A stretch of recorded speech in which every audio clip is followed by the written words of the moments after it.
Morning বন্ধুরা, তোমরা সবাই কেমন আছো? সোমাস লাইফস্টাইলে তোমাদের অনেক অনেক ভালোবাসা। আশা করি তোমরা সবাই খুব ভালো আছো। আমিও খুব ভালো আছি তোমাদের ভালোবাসায়। আজকে মঙ্গলবার আর এখন সকাল 10টা মতন বাজে। ছাদে উঠে আসতে আমি বাধ্য হলাম। আকাশে এক চিলতে মেঘ দেখলাম। মেঘটা দেখতে কিন্তু বেশ ভালো লাগছিল। এত দিন ধরে আমরা যেভাবে কষ্ট পাচ্ছিলাম, হয়তো আশার আলো একটুখানি হলেও দেখতে পেলাম। দেখা যাক, এখনো তো গোটা একটা দিন পড়ে আছে। দেখো, এই অন্ধকার আকাশটা দেখতে কিন্তু বেশ ভালো লাগছে। না, বেশিক্ষণ আর ছাদে থাকতে পারবো না। আমি কিন্তু স্নান করে রেডি হয়ে নিয়েছি। ওই যে দূরে দেখো কৃষ্ণচূড়া গাছটা, কি ভালো লাগছে না দেখতে। স্নান করে রেডি হয়ে গেছি, যাব মেয়ের জুতো ঠিক করতে। আমার শ্রীমতীর জুতোর অবস্থা খুবই খারাপ। এইগুলো না ওর উঠে যায়, অথচ দেখো ভালো দামি কোম্পানির কিন্তু জুতো। প্রত্যেকবার এখানে আমার সোল লাগাতে হয়। আর এই জুতোটাতেও সোল লাগিয়েছিলাম, তখন সেই দাদাটাকে বললাম যে ঠিক করে করে দাও। তা দাদাটা বললো পড়তে পড়তে নাকি সেট হয়ে যাবে। কিছুই সেট হয়নি। আসলে সোলটা না একটু বড় করেই কেটে ফেলেছে, ঠিক মাপ করে কাটেনি। এটাও তাই নিয়ে যাব, দুটোকে ঠিক করে আনি। লাইটটা নেভাই আর আমি বেরিয়ে পড়ি। আর আমার বাড়ির থেকে কিন্তু এই জুতো সারাইয়ের দোকানটা একদম কাছে। ওই যে দূরে গেটটা দেখতে পাচ্ছ, ওটা আমার কোঅপারেটিভ থেকে বেরানোর গেট। ওটার পরেই কিন্তু মেন রোড। আর ওই গেটের ধারেই কিন্তু বসে সেই জুতো সারাই করার দাদাটা। আর এই যে কৃষ্ণচূড়া গাছটা, যেটা ছাদ থেকে দেখাচ্ছিলাম, ছাদের থেকে দেখতেও যেমন বেশ ভালো লাগছিল, বাইরে বেরিয়েও কিন্তু গাছটার দিকে যখন তাকালাম বেশ ভালো লাগছিল। ঘরের কাজ সব সারা হয়ে গেছে ঠিকই, কিন্তু রান্না কিছুই সারিনি। আমার যেন মনে হয় বাইরের যদি কোনো কাজ থাকে, বাইরের কাজটা সেরে আসি বাবা, তারপরে আমি নিশ্চিন্ত মনে রান্নাটা সারবো। আর যেদিনকে রান্না সারা থাকে সেদিনকে তো কথাই নেই, আমি নাচতে নাচতে বাইরের কাজ সেরে আসি। এই যে এই পাঁচিলটার ধারে দাদা বসে, আসলে ছাতা খাটিয়ে বসে, ছাতাটা দেখতে পাচ্ছি না, জানি না বসেছে কিনা। যাক বাবা, বসেছে, আমি একটু নিশ্চিন্ত হলাম। না পেলে আমাকে না সেই যেতে হতো স্টেশনে, মানে আমাকে আবার খাটতে হতো। এবারে দাদাকে আমি দিয়ে এটাকে রেখে যাই, কিভাবে কি করতে হবে বলবো। সবচেয়ে মজার কথা কি জানো, আমার কাছে আজকে এতটুকুনি খুচরো পয়সা নেই যে দাদার এই কাজটা মিটে গেলে তাকে পয়সা দেব। আমি দিতে পারবো না। এখন আমাকে যেতে হবে দোকানে। যদিও দোকানের কিছু প্রয়োজনীয় জিনিসপত্র কেনার আছে, তবে কি ওই দোকানে আমি যদি 500 টাকা দিই, সে আমাকে খুচরো দিতে পারবে। আর এই দাদার কাছে আমি যদি 500 টাকা দিই, সে কি আর পারবে বলো? তার থেকে বরঞ্চ আমি দাদা করতে থাকুক ওই কাজ, আর আমি দোকান থেকে জিনিসগুলোকে কিনি। আমার জিনিস কেনাও হয়ে যাবে, আর এদিকে আমার খুচরো পয়সাও হয়ে যাবে। চলো যাই আগে দোকানে। আরও একটা কাণ্ড করেছি আমি।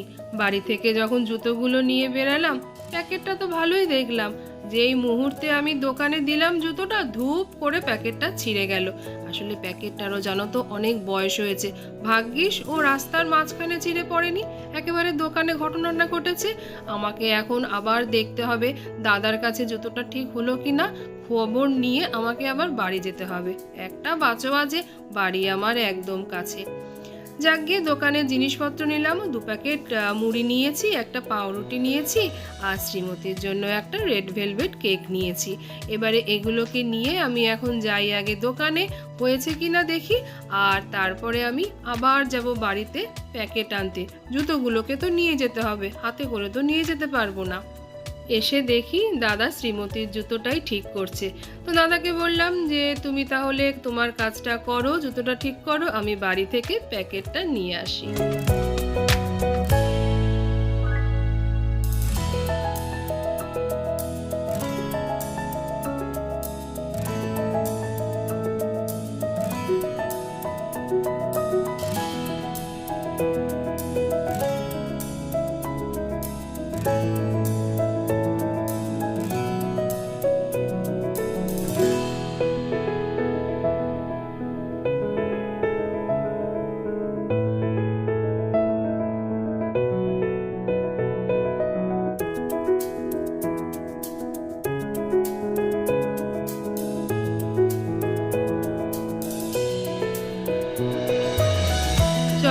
চলে এসেছি বাড়িতে।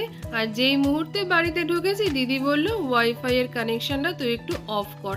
আর আমাদের না এই ওয়াইফাই এর লাইনটা ভীষণ ডিস্টার্ব করে। এটা তো এক্সটেনশন, আর এটাতে কিন্তু আমার অসুবিধা হয় না, কিন্তু নিচ অবধি কিন্তু কানেকশন একদম যায় না, বারবার সুইচ অন অফ করে তবে ঠিক করতে হয়। তো চলো এবার প্যাকেটটা নিই। আর এই হলো গিয়ে তোষকের নিচের হাল। আমার মনে হয় সবার বাড়িতেই কম বেশি তোষকের হাল এরকমই থাকে। তোষক তুললে কিন্তু তার ভেতর থেকে অনেক গুপ্তধন বেরিয়ে পড়বে। তো চলো এবারে প্যাকেটটা নিই। আর মেঘটা ছিল কিন্তু আকাশে বটে, কিন্তু গুমোট কি একটা গরম আছে। রোদটা যেহেতু খুব একটা ওঠেনি, কষ্ট কিন্তু বেশ হচ্ছে। এই যে গেলাম আসলাম আবার আমাকে যেতে হচ্ছে, আমি কিন্তু রীতিমতো ঘেমে আমার হালত খারাপ হয়ে গেছে।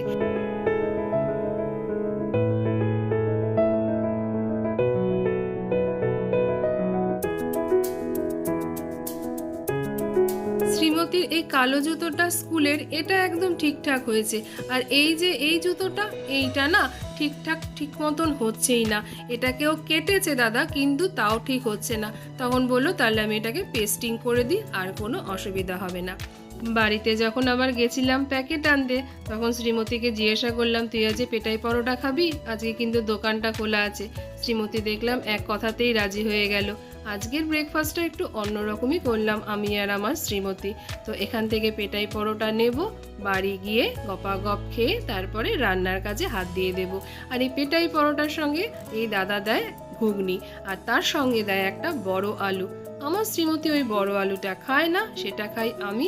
আমার যে কি অসম্ভব খেতে ভালো লাগে সেটা আমিই জানি।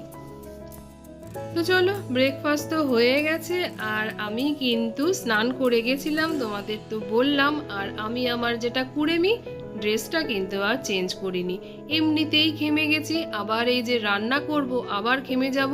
একবারে সব কমপ্লিট করে তারপরে আমি আবার স্নান করব। আর এদিকে ভেজে নিয়েছি ইলিশ মাছ, আর এদিকে কিন্তু ইলিশ মাছের তেলের সঙ্গে দুটো শুকনো লঙ্কাও ভেজে নিয়েছি। কি করব জানো, করব ইলিশ মাছের ভর্তা। আর কিছুটা চিকেন আছে, সেটা আলু দিয়ে একটু শুকনো শুকনো করেই করব। আর যেটুকুনি আদা পচে টচে গেছিলো সেগুলো দিয়ে একটু রসুন দিয়ে ওই পেস্টটা করে নিয়েছি কাঁচা লঙ্কা দিয়ে। আর আমি তো টমেটোর বীজগুলো খাই না, ওগুলোকে ফেলে দিয়েছি। ও হ্যাঁ দেখো, বলতেই ভুলে যাচ্ছি, টমেটোটাও কিন্তু ওই রসুন আর আদা কাঁচা লঙ্কার সঙ্গে পেস্ট করে নিয়েছি।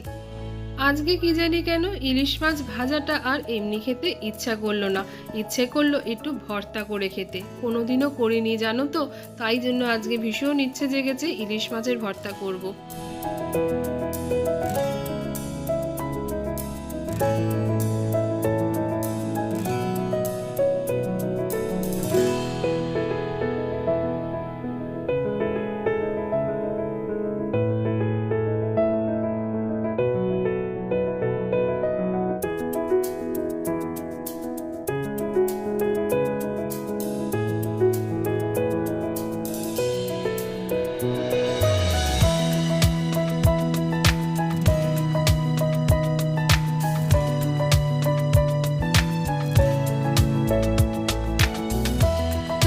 চিকেনটা হচ্ছে হোক, আর এই ফাঁকে আমি ইলিশ মাছটা বেছে নিই। আর ইলিশ মাছের ভর্তা করতে গিয়ে আমি আজকে বেশ ভালো মতন বুঝতে পারলাম যে ইলিশ মাছের লেজা দিয়ে কেন ভর্তা করা হয়। আসলে ইলিশ মাছের লেজার মধ্যে যে কাঁটাগুলো থাকে সেগুলো কিন্তু বাছতে সুবিধা। আমি আবার পাকামো করে কি করেছি, একটা চাকা মাছ বাছতে নিয়েছিলাম। ওরে সর্বনাশ, সেই মাছ তো বাছতে গিয়ে আমি নিজেই ভর্তা হয়ে গেলাম। তারপরে খুব একটা বেশি রিস্ক নিইনি, মাছটা অর্ধেক বেছেছি আর বাছিনি। এই দুটো লেজা নিয়েই বাছতে বসে পড়েছি। আর এই লেজাটা বাছতে কিন্তু আমার খুব একটা অসুবিধা হয়নি। তবে ভেবেছিলাম জানো তো একটু পেঁয়াজ কুচি দেবো, আমি ভুলেই গেছিলাম। পেঁয়াজও তুলে রেখেছি, আসলে কুচাইনি। যেই ইলিশ মাছটা বাছতে নিয়েছি তখন মনে পড়লো এ রাম, আমি তো পেঁয়াজটাই কুচাইনি। আর ইচ্ছে করলো না হাত ধুয়ে আবার পেঁয়াজ কুচাই। এই যে এগুলো আমি বেছে বেছে রেখেছি, এগুলো আর পুরো বাছতে আমার আর এতটুকু ইচ্ছা করলো না। তো এদিকে আবার ইলিশ মাছের ভর্তা হয়ে গেল। আর শুকনো লঙ্কা দিয়ে ইলিশ মাছের তেলটা দিয়েই কিন্তু বেশ ভালো করে আমি মেখে নিলাম। এই দলাটা আমি দেব নিচে, আর প্লেটের এইটা রাখবো আমার জন্য। আমি যখন মেখে খাবো, শ্রীমতী যদি খেতে চায় শ্রীমতী এখান থেকে প্রত্যেকেই খাবে। আর এই 2 পিস চাকা মাছ আর ওই যে ইলিশ মাছ ভাজার তেল এটাও দিয়ে দেব নিচে। মা তো ভালো খায় ইলিশ মাছটা, এটা মায়ের জন্যই না হয় বরাদ্দ থাকলো। আর এদিকে আমার চিকেন কষা কিন্তু প্রায় রেডি হয়ে গেছে, আর আমি ওই ইলিশ মাছটা কিন্তু নিচেই রেখে এসেছি। আর এক ফোঁটাও কিন্তু জল দিইনি, ঢেকে ঢেকে করছি তো বেশ খানিকটা জল বেরিয়েছে। আর আজকে না চিকেনে যে আলুটা দিয়েছি ভাজিনি, এই কাঁচা আলুই দিয়ে দিয়েছি, একসঙ্গে চিকেনের সঙ্গে দিয়ে দিয়েছি। আলুটাও বেশ খানিকটা সেদ্ধ হয়ে গেছে। আর দিয়ে দিচ্ছি কটা কাঁচা লঙ্কা। শ্রীমতী তো খাবে, ওই জন্য বেশি ঝাল দিইনি আমার জন্য, তাই এই গোটা কাঁচা লঙ্কা আমি দিয়ে দিয়েছি। দেখো আলুগুলো কিন্তু বেশ ভালো সেদ্ধ হয়ে গেছে।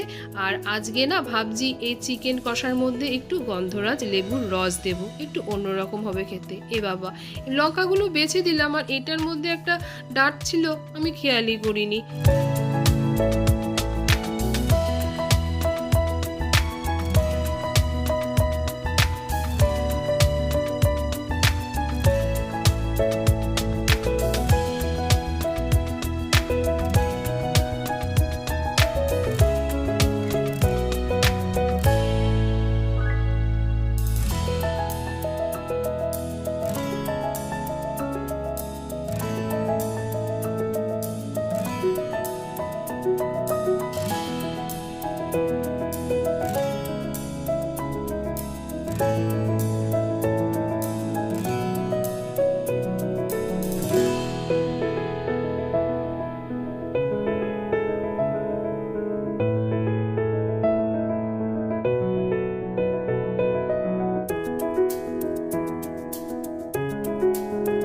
আমার এদিকে কিন্তু চিকেনটা একদম রেডি হয়ে গেছে। আর দিয়ে দেব একটু গন্ধরাজ লেবুর রস। আর এই গন্ধরাজ লেবুর রসটা দিয়ে আমি কিন্তু আর চিকেনটা একদম ফোটাবো না। আর এদিকে রান্নাবান্না সেরে রান্নাঘর পরিষ্কার করে আরেকবার স্নান করে আমি আর শ্রীমতী বসে পড়েছি খেতে। আর প্রথমেই নিয়ে নিয়েছি ইলিশ মাছের ভর্তা, অসম্ভব সুন্দর লাগছিল খেতে। আসলে কখনো খাইনি তো, বেশ ভালো লাগছিল খেতে। কিন্তু দুঃখের বিষয় খুব একটা ঝাল হয়নি, 2টো শুকনো লঙ্কা দিয়ে মেখেছি, সঙ্গে নিয়ে নিলাম কাঁচা লঙ্কা। সেই কাঁচা লঙ্কাটা যে কামড়ে খেলাম, এতটুকুনি ঝাল না। আর ভর্তা কিন্তু একটু ঝাল ঝাল হলে তার টেস্টটাই বেড়ে যায়। শ্রীমতী আমার থেকে এক গাল খেলো, ওরও ভীষণ ভালো লেগেছে, আমার তো অবশ্যই ভালো লেগেছে। আর আমি কিন্তু বলেইছি তোমাদের ইদানিং নিরামিষের প্রতি আমার অ্যাট্রাকশনটা বেড়েছে, কিন্তু এইরকম একটু শুকনো শুকনো খাবার কিন্তু আমার বরাবরই ভালো লাগে। তো চলো আমি আর আমার শ্রীমতীও খাওয়া দাওয়া সারি, আর আমিও ভিডিওটা এখানেই রাখছি। ভিডিওটা তোমাদের কোথাও যদি একটু হলেও ভালো লেগে থাকে তো ভালোবেসে একটা লাইক করে দিও, কমেন্ট করে জানিও ভিডিওটা তোমাদের কেমন লাগলো। যদি একটু বেশি ভালো লাগে তো শেয়ার করে দিও। আর নতুন বন্ধুরা আমার চ্যানেলটিকে সাবস্ক্রাইব করে আমার পাশে থেকে যেও। তোমরা সবাই ভালো থেকো, সুস্থ থেকো, সাবধানে থেকো। আবার দেখা হবে তোমাদের সঙ্গে অন্য আরেকটি ভিডিওর সঙ্গে।